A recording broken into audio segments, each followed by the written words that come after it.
นเป็นจริงต้องทนสู้ไปไม่นานเราคงจะได้สมใจมุ่งมั่นทุ่มเทเพียงใดกว่าจะได้มาเส้นชัยไม่มาต้องไปหามัน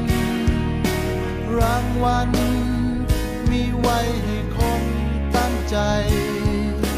ขวากน้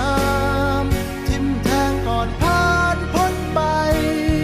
โลกนี้ไม่มีอะไรได้มาง่ายดายใจ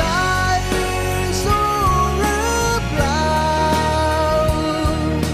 ไหวไหมบอกมาโอกาสของผู้กล้าศรัทธาไม่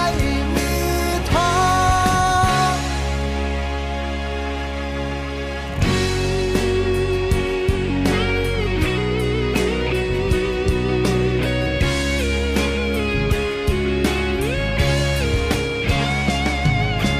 ที่มา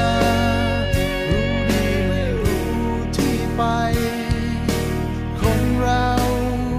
มันเลือกเกิดเองไม่ได้